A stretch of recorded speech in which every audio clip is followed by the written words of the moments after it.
have to say to the trans students on this campus who feel actively victimized by your presence here? Life's tough. Get a helmet, man. I'm too pregnant for this.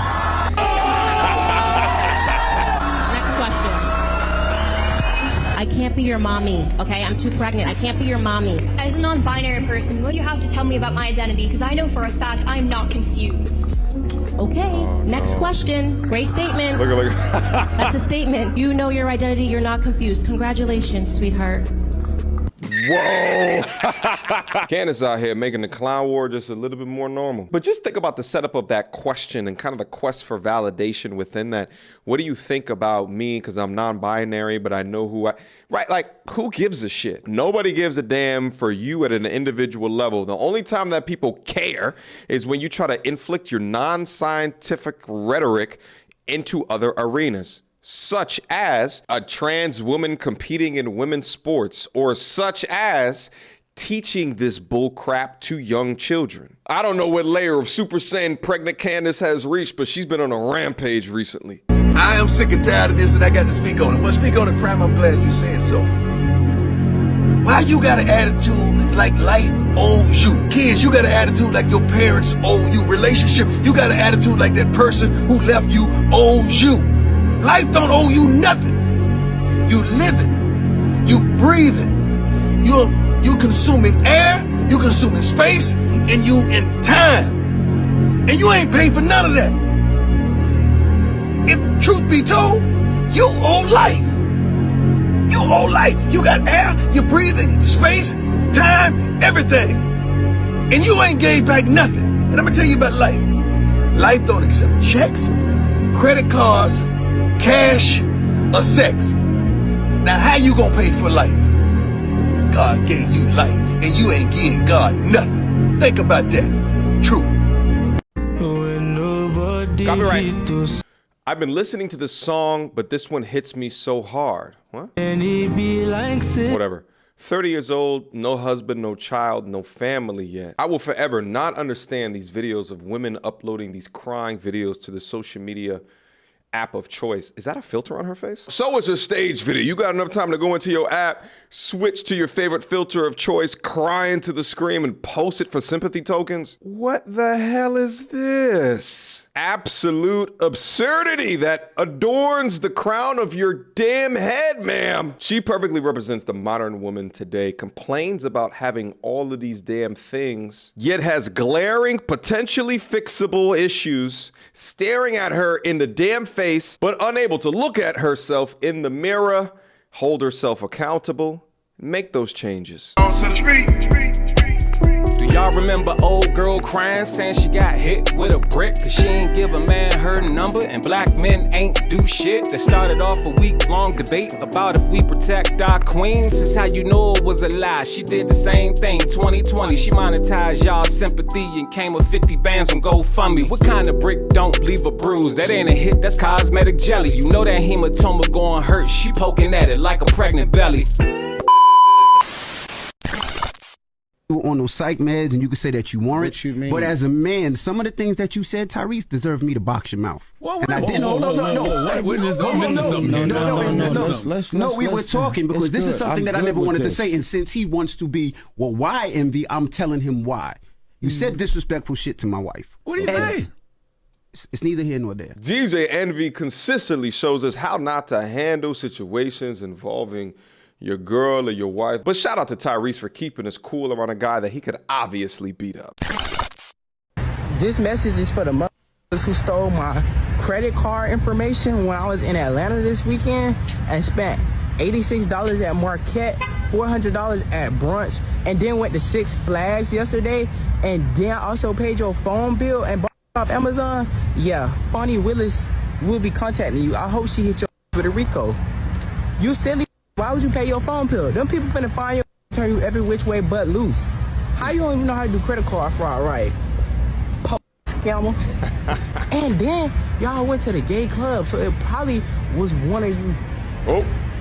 I'm a Hold on. Hold on, young scholar, you about to get canceled over here. Boy looking extremely fresh though, like he about to take him to the courthouse right now. There is nothing that I hate more than a low-life scammer. And you took his card to pay your phone bill, like they can't trace it back to you? See, going off the Six Flags and using someone else's card is one thing.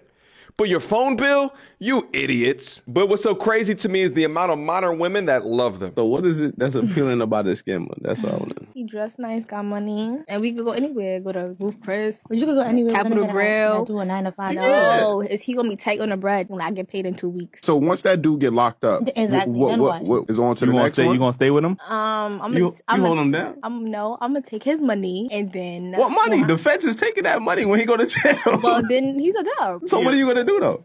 I'm gonna continue myself. Be myself. Another scammer. But you just say you helping, so you going to jail too. I didn't finish that. Who would you prefer? A scammer who makes 1,000 every couple days, yeah? Mm-hmm. Or a 9 to 5 guy who makes 2,500 a month? Who would you pick? The scammer. The scammer, why? Because when he's in jail, I can look after the money. Look after them. The money will be gone. The police will take the money. What are you talking mean? about? No, we'd be smarter than that. You hope he would be smarter than that. What you mean? You hope he would be smarter than that, and also he'd be in prison. Look at this. We think we got it hard here. It's not hard here. You don't see how people fight to come across the border? Well, they want to be here, bro. You see what I'm saying? Like if you go and look, when you get into those other territories, when their lower level, their poverty is more extreme than ours. You see what I'm saying? And we got some people that have just decided not to try. They're more comfortable in a tent with nothing on their schedule every day. Some of them make the decision to just get the tent. Yeah. And feel no pressure to make it or no pressure to do anything. You know what I mean? And that's just, I can't comprehend the thinking. Like, you know, my thought process is so different from them that I can't relate to it. But it's real. The most important thing that he said here is that it's not hard. Because it's not, especially when you consider the difficulties that people experience from all across the world. And that's coming from a guy that started life on extreme difficulty settings because he came from the hood. But instead now we have a society of those that can be apathetic because it's safe enough in our society to be able to do so. People are making legit decisions to live out on the street, or they just want to be a spoiled little brat complaining about everything around them and they're a victim of everything instead of being consistent with something, discipline, and working hard at it. Strength is the only thing that matters in this world. Everything else is just a delusion.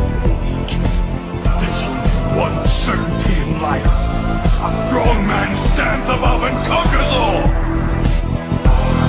One secret you never told your ex. I f***ed a lot of his friends. Sorry. Damn. Any of his friends did you I was cheating on him.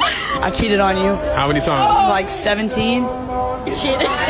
I cheated on him. There's one secret you never told your ex. I f***ed his teammate. What is one secret you never told your ex? That I cheated like a bit of time. Do you have some? I mean, I cheated all the time. How many times is all the time? Like, realistically? Every time I got the chance. When the girlies say they could never do nothing for a man, I stand in the corner with my mouth shut. Because when it comes to my boyfriend, I'ma spoil him. So this is me right here stressing out because I noticed them lights ain't coming on batteries. TikTok was really my best friend in this whole process because Amazon really threw me these products and they was like, figure it out. We don't care. I didn't end up using that little balloon blower. It was way too loud. I wasn't trying to wake him up. So this is me using all the strength in my body to blow them balloons up. And I know y'all wondering, where is she going? Oh, of course DoorDash delivered my food to the wrong door. And yes, I got IHOP because ain't nobody had time to cook after doing all this. Not too much. So now I'm packing his little gifts in, and of course I got him 2K24, but I'm over here rethinking my decisions because I don't know if y'all could hear him in the background, but he's been on that game ever since the second he got it. So this is me making all the little final touches. I changed the arrangements of everything about 150 times because I really just had to get this perfect in my perspective and exactly how I knew that he would like it. So I took the bows off the gifts, I put some different color balloons in, and I just changed everything around. This is the final look. Y'all tell me what y'all think in the comments. I think I did a really good job. This is what it looks like when a woman loves a man. Ready? You ready? Open your eyes. All right, he's shaking the fuck out my hand. Open your eyes. Hey, you from here? Yeah, You from the Lou? yeah. Okay, so what you do for a living? I live in my mom's basement. No! I do hair and makeup for a living. Did you do your own? Yes. You might need to quit. Please, you cannot crack no jokes on me. I'm not making a joke. You can't because like your lip don't even do like this. No. Oh, shit. I quit. He ugly. Calling the man ugly is a bit too much, mama. Because if you took off your makeup, y'all probably look like twins. I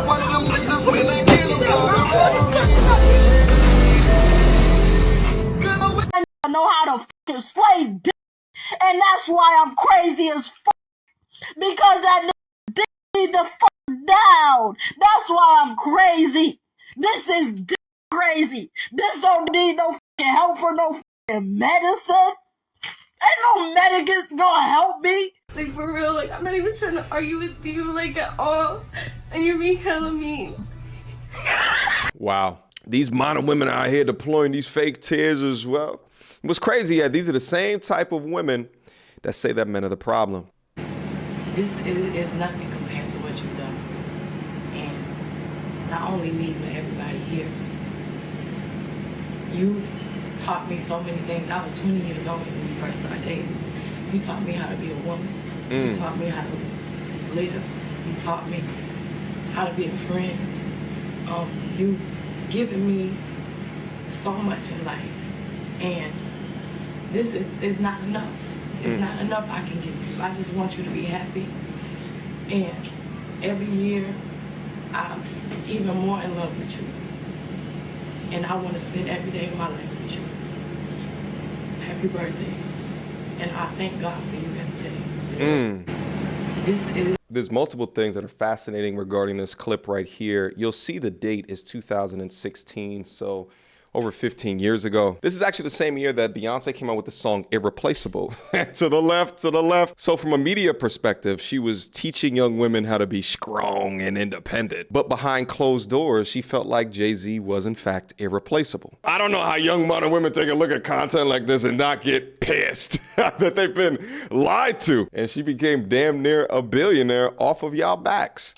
Off of feminism, off of not needing no man and doing it on your own and being strong and independent. The other thing that I find interesting about this as well is when she said, you taught me how to be a real woman. And I think that a man can teach a woman how to be a woman more than a woman can teach a man how to be a man. And why is that? Well, that woman should be looking for a leader while that man is looking for a woman to help meet. So as a man or the leader, you have to give instruction of how she can support as well as inspire you as you lead her to the promised land and back. Now, of course, there's a whole bunch of women that's down into the comments, but he cheated. And what I have to say to that is, think about that song, Irreplaceable. The young brother made himself irreplaceable, irrespective of what happened in the bedroom with some floozy. And I don't promote men to cheat, but I think women in this situations have to be able to understand, is the juice still worth the squeeze? And to Beyonce, apparently it was.